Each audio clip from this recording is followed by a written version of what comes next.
Hello and welcome back to the Taylor Seminars, where we talk about how Taylor Swift turns life into poetry.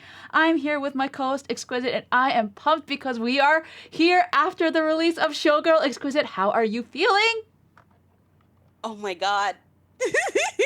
I specifically asked in this album for Taylor Swift to slam her dick on the table. Oh, and she said her dick is bigger. She said it's big and heavy and it broke it. Oh no, what a crazy release. I mean, it was 12 tracks, so it was over quick, less than 45 minutes, and it was such a wild ride. And so to give you a little, I guess, a table of content, so to speak, about what we're doing today. So we're gonna give our little overview of the album. And then we're gonna go track by track, but not too in depth because we want to save those for our in depth episodes. But we do want to give a little flavor, our little interpretation about each one. Mhm. So, Exquisite, how did you like the album? It got my heart rate up. When I was listening to this album, and I think probably for our listeners, it helps to like I really had to shut out the noise because it made sense to me that people were gonna go into this who just didn't care and wanted to say something bad. Mm-hmm. Um, so I was like, just ignore that. And I went in and I mind blown. I like had high expectations because Taylor set the ceiling. And she like burst through it. It was so fun. It was so fun. There is um an an astonishing amount of self-confidence all over this album. Mm, yeah, Like she's like, "Oh, I am so secure and in myself now."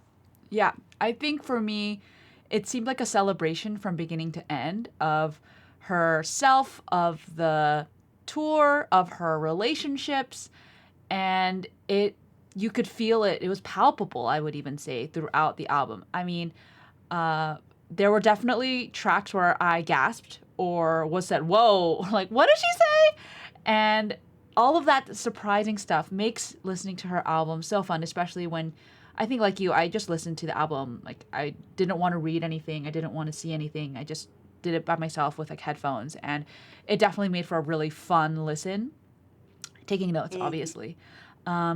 So yeah, let's just go through them one by one. I told Exquisite if we spend 5 minutes on each song, that's like an hour. So we're not going to do that. We're going to speed run these and then we will talk more later. So, Fate of Ophelia, incredible track one. I love it. Wow. Wow. It's stuck in my head. It's beautiful. I think for Oh, me, the thing that stands out to me in this song is how lyrically dense it is for a pop song. It is, if there are the amount of TTPD references I found in that song, we're going to spend 3 hours on our track one episode. I know. We're gonna have so much fun. Especially because Taylor has given us she's given us supplemental information, which we didn't get with a lot of TTPD. We had it for like 3 songs. She gave us supplemental information for every song on this. Yes. Any quick thoughts about the song before we go to the next one? I just love when Taylor is like, "Oh, I'm so sad that Shakespeare person didn't get a happy ending." Yeah, yeah. And this one, I think, really, the way that Fortnite encapsulated TTPD, that's the Fate of Ophelia has encapsulated Showgirl and the Showgirl era. So props to you, Yeah. Taylor. Perfect Oh, single. Can't wait for it to blow up. it's a great transition track too, I think. Yeah, From yeah. yeah, yeah, wow. Ugh, the Ugh, parallels. Okay, we have to move on though. This song has too much. okay. Elizabeth Taylor. Elizabeth Taylor. Oh my god. When that beat I dropped, cried my eyes violet, Elizabeth I Taylor. Oh literally my screamed God. when we got to like when the beat dropped or whatever.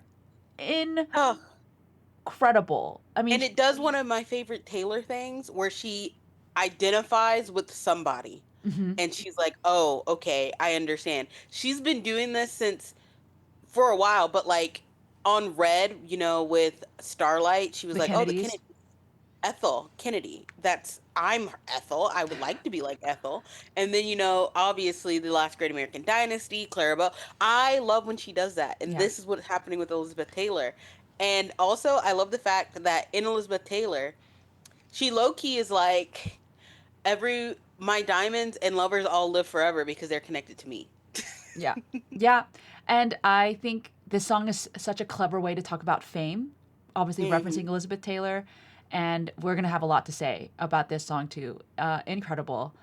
Opalite. I love this song. I think it's like 60s, I guess, and the harmonies in the bridge and the lightness of this song, the It's sunshine and the dancing through so storms, fun. temporary speed bumps. This is Storm in a Teacup. I ascended. It's perfect. It's so fun and happy and glimmery.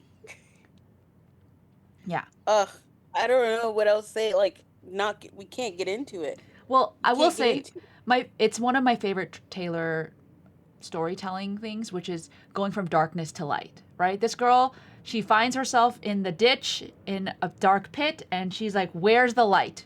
Where's the crack through the what is it in Evermore? Through the cracks of light?" Right? Like Yeah, in she's the clouds. And then she goes, "We make our own. It's man-made. It's man-made." exactly. And that's the fun part because when we get to the Opalite episode, we'll talk more about this. But she has been so long being in under some like being under like blues that are just gonna come and they're gonna keep on coming. And she's Right. like, "Wait a minute. If they're always gonna come, we don't have to weather it. We can make our own Yeah, sunlight." guys, you listen to Peace and then Opalite and then just like see the difference. Ugh. Yeah. Oh, that's fun. Maybe we should do like a if you like you should also listen to this song like back to back, right? Do these back to back. Yeah. Speaking of father figure, Guys, Exquisite has a hyperfixation on this song and we are I already knew that she was so excited for this song, especially when we thought it was a George Michael sample and now we know it's a interpolation. Guys, she's mhm, obsessed. Tell me, Exquisite. Tell me all it's about it. so good. Okay, first of all, the fact that this is okay. If we're doing if you like this, listen to this. This is literally like if we looked at Who's Afraid of Little Old Me. This song is told from the perspective of the cagers. Like this is the cagers who's picking up their caged animal and being like, all right, like it's the other half of it. It's so good. It's so like intense Yeah. and so like, yeah, I own you. It's so mafia boss. She's the mob boss. It's and the bridge when the bass starts ramping up. Oh my god. Yeah. No, so if you're confused about what the song is about and what Exquisite is going on about the perspective of the cagers. So the song starts out in the voice of this older mentor like figure saying, "I'll protect you. I'll have the family. I'll gonna protect the family and show me loyalty. I'll show you loyalty." But in the bridge, I think the singer realizes, or the protagonist realizes, "Oh no, you're all about you. You're not going to protect the family. You're not loyal." And then she Mhm. switches to saying, "My dick is the largest It's of all. bigger. It's It's bigger. gargantuan, and It's I will huge. protect my family." She can't even fit it in her pants. All right, I am putting the explicit label on this Okay, one yeah. for sure. Yeah, also, I would just like to say me and Taylor have the exact same favorite line of the album, which is I pay the check before it hits the mahogany grain. Yeah, Like what a visual of like the money they don't even need to charge me like cuz it's already paid. Like the yeah. check is even down and I paid it. And the Ugh. mahogany table, like you know, those big smoke-filled rooms with those heavy brown tables. Yeah, it's I hope Father Figure gets a music video because I imagine it in black and white. I heard that she's doing And a bunch of music videos. Is that not she said that she has a lot of time now to do more than one music video. so? We'll see. We'll see. Now on to track 5, "The Eldest Daughter." Now I'm going to be honest to you and the listeners. This song is the one that hasn't fully clicked for me yet. Me Uh, too. Hannah, okay, we're on the same. You know we're on the same wavelength yeah. about this. I will say I do understand what she's trying to do in this song. I think in the beginning she's trying to be all like, "Woe is me, the internet hates me," and cancel culture, and then she very sweetly switches it into this. Um, but I vow to stick with you. It's a very beautiful song. She's basically asking Yeah. Travis Kelce to marry her, right? She's like Yeah. proposing to him. Well, get up, Taylor. But I will say the thing about eldest daughter that gives me so much hope it's going to grow on me is that I love the things around it. There are certain parts of the song that I'm like, I love this. I love this. I love this. It's that beginning that just derails Yeah, me. it's that first verse. I feel like she could have done all that in 2 lines, and then Yeah. sang a But little. yeah, But so we'll see. I think you know how we are here on the Taylor seminars. yeah, Things grow. yeah, things can grow, and it's okay to not like every single Taylor Swift song. You can't like everything. That's it, and that's fine. We are here. We have space for everybody. So next we have track 6, which was the surprise smash for me. I was Mhm. not thinking about Ruin the Friendship as a song at all, but we got shades of Fearless Taylor. We're going back to high school, she says, and we No. do. And Oh my God. I was grooving. I was like, yeah, you should have kissed him anyway. Like, kiss that boy. And then that twist of you got the name drop of Abigail being like, oh my gosh, we're so back. We're so back in Fearless. We're so back to 15. And then finding out that he died. I know. I'm like, wait a Tragic. minute. Like everybody was like, "Oh, Abigail mentioned, yay!" And then she was like, "Abigail told me the bad news," and we were like, "Whoa!" Yeah. Yeah. And I want to clarify some things I've seen on the timeline. People are like, oh my gosh, they were so in love. Like, this was her, like, first love. Like, no, everybody. It's just, it is very impactful when the boy you has a crush on dies way too young. It is what it is. The other thing, Mhm. but the thing I like about this song and why I think it fits on the album is it's really about, do I take risks? Do I take that chance, even if it seems like it won't work out, or people are going to be mad, or like it doesn't seem like it's the right time? Like, but do I take that risk and put myself out there? And the answer Taylor says is maybe I should. Maybe I should have. Yeah, she doesn't like to live with regrets. Yeah. Yeah. So that's I think it's a highlight of the album. It's one of my top 3. I think she sounds incredible. And the way that she's able to do that storytelling so well and about such a serious subject. Oh, I think it's great. Ugh, wow. And now, Exquisite's other favorite song. It's actually sweet. Okay, actually romantic is so fun because first of all, you open it up and I'm go, oh, we're in a garage. It's Yeah. like a Garage band. 90s garage band love song.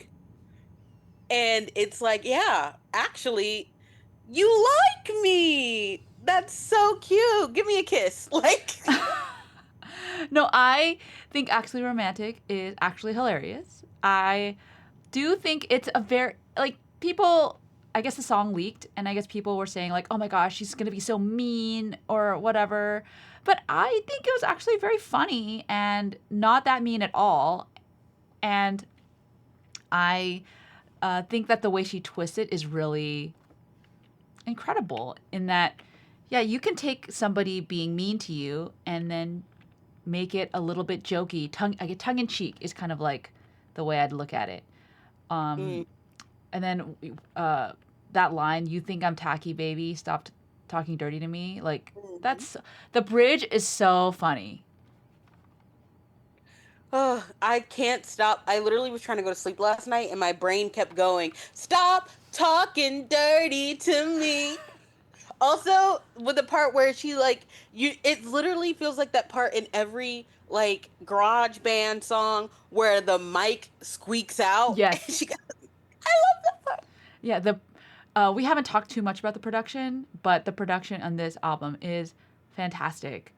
Next is Wish List, which I did not get my first listen to through, but now I think it is so sexy fun, right? I know. Like, I've some people were like, "Oh, this is like a trad wife song," and I'm like, "No, a successful woman is allowed to have a husband and have his babies if that's what she wants."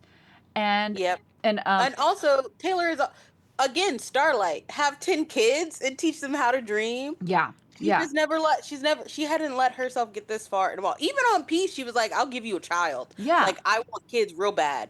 Um but also I can like I guess I see it. I can see how Wishlist will turn people off, but also I think it's the same. It's literally to me almost feels the opposite of London Boy, where she was like, doesn't need to be Louis V up on Bond Street. Like this one, she's like, She's like, it could be those, and I want all of my kids to look like you. Taylor, your genes can fight back, Taylor. You can fight back. They can look like you. Yeah, and I love the way she sings the syncopated "I just want you" like, and the "boss up, settle down, got a wish I list." know. Boss It's up, settle down. Like, and that's what people are skipping. They're missing the boss up, right? It's both. She's boss up, settle down. she's not saying boss up or settle down. She's like, Exactly. I'm doing boss up, Exactly. comma, settle down. Yeah.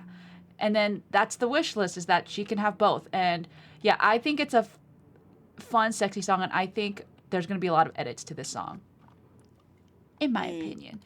Although maybe the most lyric.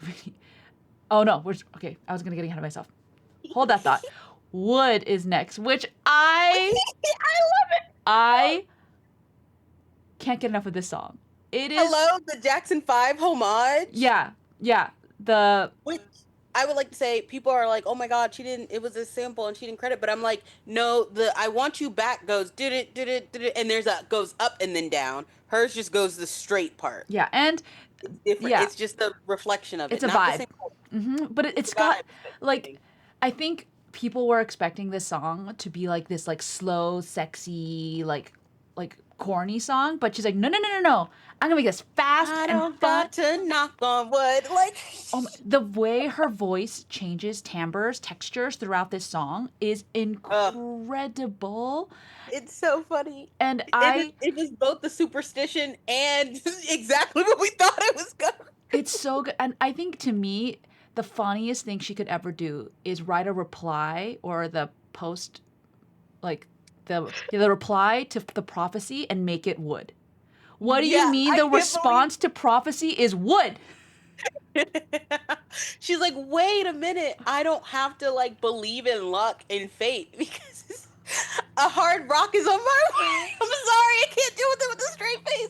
Oh No, my but God. I think that's crazy. I think one of the themes we're going to talk about when we get through to talking more about this album is this idea of like making her own luck, making her own sunshine, right? Like realizing I'm the best thing at this party, but actually living that out, right? All of that bitching, wishing on a fallen star never did me any good, right? I don't have to knock on wood, but we make our own luck. And her Yeah. new heights of manhood, I like rolled my eyes in like the most affectionate way. Like It literally, it's also like if you can't appreciate Taylor being funny, you're missing a lot of the joy. Like it's the same thing. Like, and also, let me not get on a high horse. I'm gonna stop myself, but I'm not because London Boy is right there, and she did the same things. She did the same things. All those stupid London references. Not in that London is stupid, but as in she was being silly. The Louis V up on Bond Street. Like, hello, when she was talking about watching rugby pubwee. Come on, guys. This on is exactly who Taylor is. yeah. I love her. I love the he ahmatized me. Like that was Ties me like that was fun. That was yeah, fun. the whole song is so fun. I know she was giggling, laughing as she was writing this song. I'm so happy for her. And now we're at the song where I'm pretty sure will be used in 5,000 million fandom edits, which is canceled. It's about Wicked.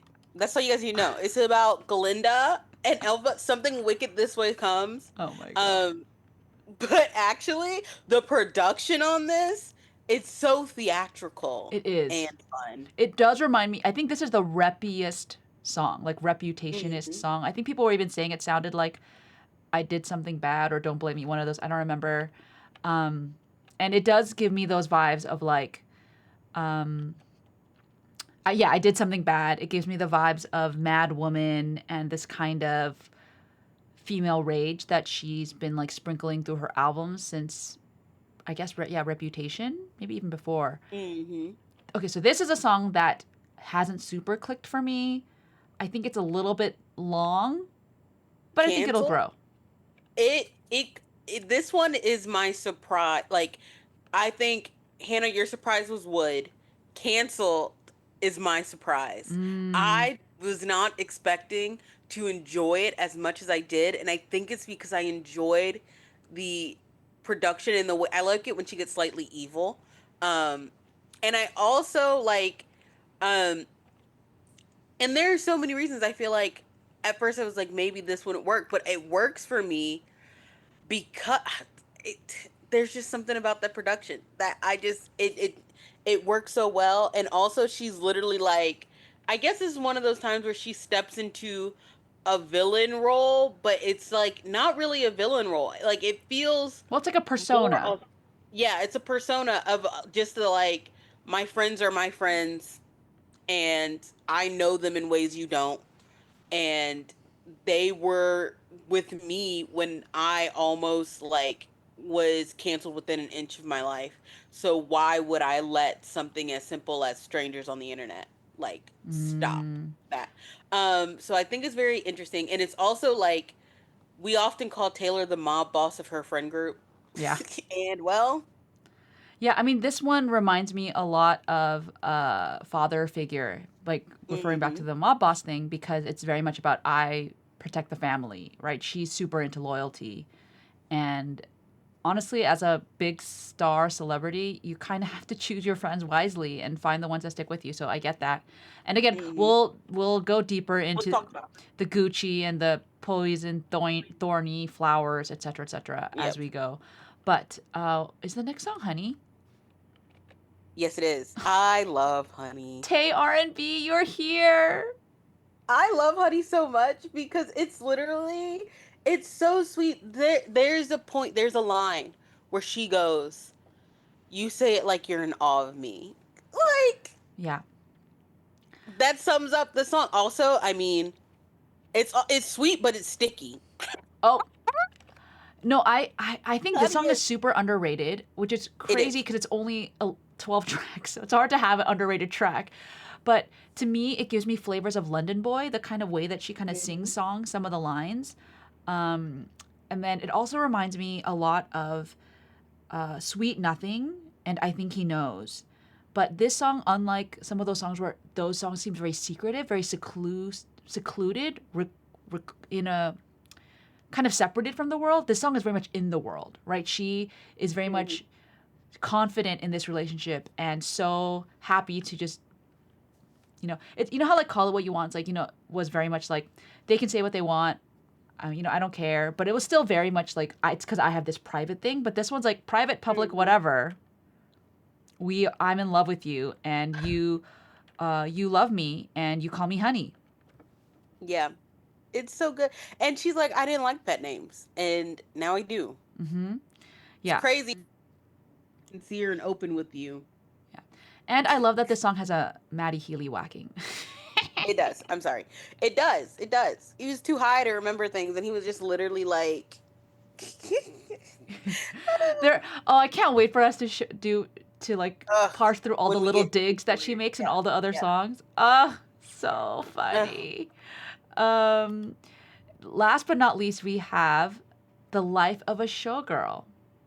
The Life of a Showgirl, the song started hitting for me about around 3 a.m. last Oh night. my gosh. When I finally, like, it would have been like 11 on my rankings, right above eldest daughter. But as I was listening, I was like, oh, it took me a while to understand what was happening. Because I needed the lyrics and I needed to know who was singing what. Um, So and once explain I it. understood, huh? Just explain it for the audience in case they don't Oh, get it. so we have Taylor who opens up and she is singing about meeting a star named Kitty. And then when Sabrina comes in, I realize, oh, Sabrina is playing Kitty here. Mm-hmm. Sabrina is Kitty here. And Taylor, takes Kitty's spot. But Kitty was like, don't do it. You don't actually want this. And Taylor's like, I got it. And actually, she was right. I didn't want it, but I'm here. And I didn't want it. And I'm not going anywhere. Yeah.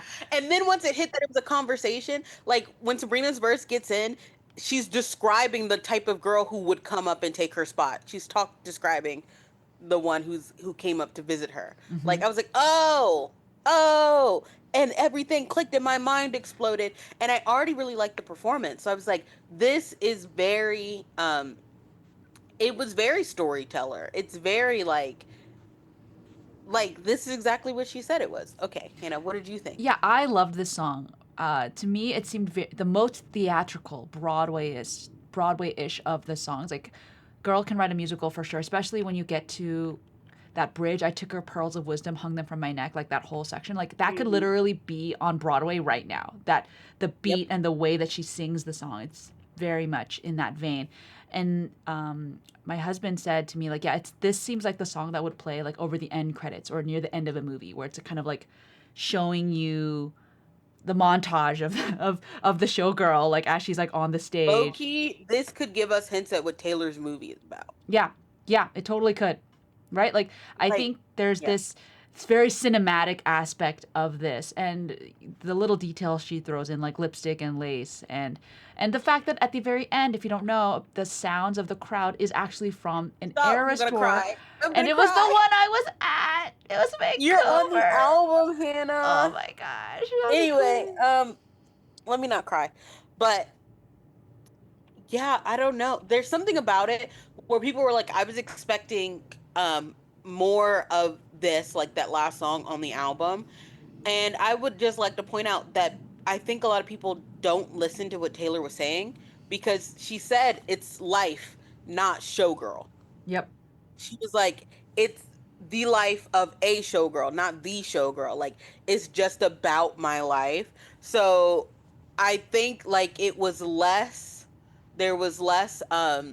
theatrics, and some people were feeling a bit bait and switched by the pictures. And I'm like, but I mean, she was like, this is what I see, and then this, Oh, I'm never gonna be what did you say? upset You cut about off. You Taylor. cut off a little bit. What did you Oh, say?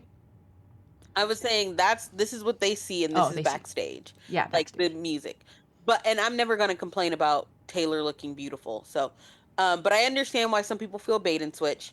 But I do think when Taylor got on New Heights and said, this is going to be to me like still storytelling, when she said folklore storytelling, she meant visuals, not as wordy, or even though there are songs on here that are wordy, but she meant like, I'm gonna tell you a very visually concise song, and every song has its visual and it sticks with its theme, and I think she pulls them off very well. Yeah, I um agree.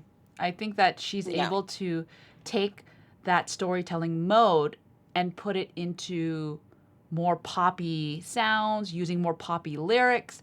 And overall, I'm so pleased with this album. I Yeah. have, Yeah.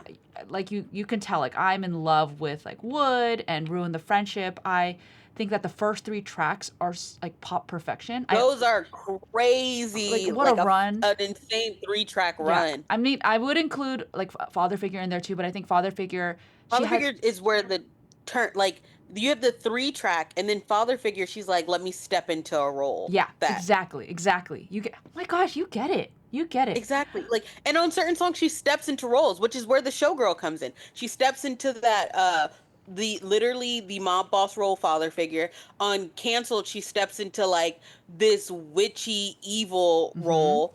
We have literally her stepping and becoming a showgirl in Life of a Showgirl. Wish List, she's like, I'm rich and want baby role. Yeah, even I would even say, well, let's take your analogy further. So we have the first three that are the pop production perfection. Then Father Figure. I think Eldest Daughter gives you like the little peek behind the curtain of Mm-hmm. the showgirl who's just doing her best to keep her head in the game and have this relationship and not get bogged down by the world. Ruin the Friendship is very clearly like a reminiscent time, but very boppy. Actually romantic. What showgirl doesn't have drama with other I showgirls? know. Literally, I which know. and that's called back to in the life of a showgirl, right? With all the Mm-hmm. girls who want her to die or whatever. You already Mm-hmm. mentioned Wish List. Wood is, I mean, that could be like a persona too, you know, like the very flirtatious burlesque dancer singing a song like Wood. Like right, like that would totally be Yeah. something that would be on stage. Also, is this Taylor's first album in a while where there is hold on, I'm trying to figure out how to phrase this because of the line like, the girls on the wall who want me to die, and believe me, I couldn't die if I tried. Like, that's like, to me, a callback. She's like, yeah, even when I was suicidal, I was still on Oh top of my the god. world.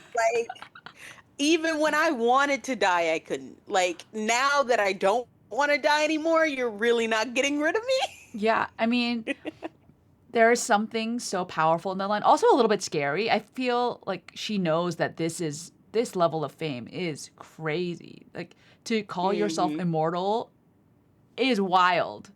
No, But she's right. she's right, but that's what She I'm saying. built a Like, legacy that they can't it's undo. not a thought that But it's yeah, an everyday person can ever have. Whereas she's like, oh my gosh, exactly. I I have don't to want to contend with my legacy and my fame for the rest of my life. It's a constantly. lot of pressure, and and the way that she deals with it is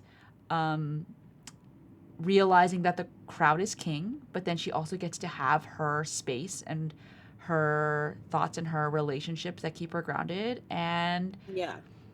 yeah. Oh, Taylor. Also, some of those poems, they're so Oh gosh, cute. yeah. So we're not going to get into the poem. So if you don't know, Taylor Swift in each of her vinyl variants did a poem. We'll get into those eventually. I don't know when, but we're at around 30 minutes right now. We are probably going to end this so you guys can go keep streaming. Mm-hmm. We will have a post both of us have watched the movie episode coming up. Yeah.